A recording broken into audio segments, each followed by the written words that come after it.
स्वामींचा आशीर्वाद. हे राशीचक्र वाचल्यावर तुम्ही गहिवरून जाल. नमस्कार. आपल्या स्वामीनाथ यूट्यूब चॅनलवर तुमच्या सगळ्यांचं खूप खूप स्वागत आहे. काही वेळा आयुष्य इतकं शांत होतं की त्या शांततेमधूनही एक हाक ऐकू येते, मी आहे, काळजी करू नकोस. ते शब्द नसतात, तो स्पर्शही नसतो, ते असतात स्वामी समर्थ. कधी वाटतं का घडलं हे सगळं आपल्यासोबत? कधी वाटतं एवढा संघर्ष फक्त आपल्याच वाट्याला का? मन निराश होतं, नशिबावर संशय येतो. पण या सगळ्याच्या पलीकडे एक गोष्ट जिवंत असते, स्वामींचं अदृश्य संरक्षण. आणि आज स्वामी त्या 5 विशेष राशींना हात लावून म्हणत आहेत, पुरेसं झालं, आता वेळ आलीये तुझं नशीब उजळण्याची. हे राशीचक्र हे भविष्य नाही, ही आहे स्वामी समर्थांची कृपादृष्टीची नोंद, जी वाचली की प्रत्येक शब्दातून एक गहिवर उमटतो, एक अश्रू झरतो आणि मनात एक विचार उगम पावतो, स्वामी, मी तुझ्याच पंखाखाली आहे. चला पाहूया त्या भाग्यशाली राशी ज्यांच्यावर आज स्वामी समर्थ स्वतः कृपेचं उजेड टाकत आहेत. 1. मेष. अंगारिकेतून अमृताकडे. आजवर जळत आलास, प्रत्येक प्रयत्नाचा निष्फळ परिणाम पाहिला आहेस.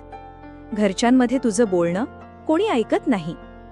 आर्थिक संकट, नोकरीतील अस्थिरता आणि मनातली कोरडी पोकळी, हे सगळं सोसूनही तू अजून उभा आहेस, कारण तुझ्या पाठीशी कोणी अडकून बसलेला आहे, ते म्हणजे स्वामी समर्थ. ज्या गोष्टींसाठी तू आजवर संघर्ष करत होतास त्या आता सहज मिळू लागतील. स्वामींचा आशीर्वाद तुला केवळ धन, प्रतिष्ठा नाही तर आत्मिक शांती देणार आहे. तुझ्या डोळ्यात जे अश्रू होते ते आता स्वामींच्या चरणी वाहिलेलं जल ठरणार आहेत. मेष राशीच्या जातकांनी फक्त एक काम करावं, रात्री झोपण्याआधी स्वामींचं नाव घेऊन म्हणावं की मी आता सगळं तुझ्या चरणी सोपवत आहे. आणि बघा, 2 आठवड्यात असं काही घडेल की तुम्ही गहिवरून म्हणाल, हे सगळं खरंच होतंय का? 2. कर्क. अंतर्मनाची हाक ऐकणारी राशी. कधी तू एकटं बसून स्वामींच्या फोटोसमोर अश्रू ढाळलेस, कारण कुणालाही सांगू न शकलेलं दुःख होतं तुझ्या मनात. स्वप्न होती पण ती सतत मोडत गेली. विश्वास होता पण त्यांचा फसवणुकीत बदल झाला. आता मात्र स्वामी स्वतः पुढे सरसावले आहेत. कर्क राशीवर स्वामींचा आशीर्वाद असा आहे की ज्या ठिकाणी तुला वारंवार नकार मिळत होता तिथेच यश हात जोडून येणार आहे. स्वामी तुझं मन वाचतात आणि म्हणतात की तू रडलास पण मी गप्प नव्हतो. काहीतरी मोठं घडणार आहे, जे केवळ आर्थिक फायदा नाही तर तुझा आत्मसन्मान परत देणार आहे.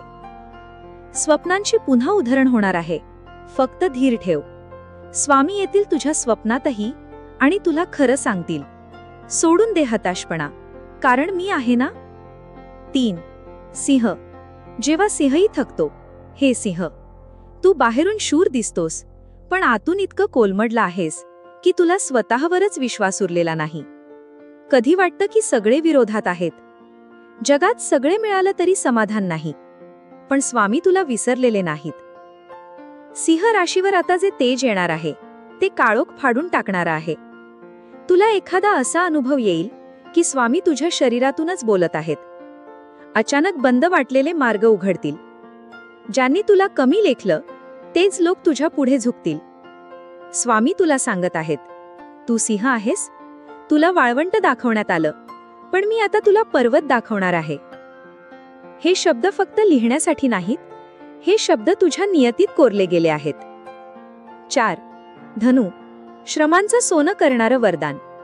धनु राशीच्या लोकांनी आयुष्यात इतकी मेहनत घेतली की आता त्यांच्या मनात फक्त एकच प्रश्न आहे, आता तरी का नाही मिळत यश?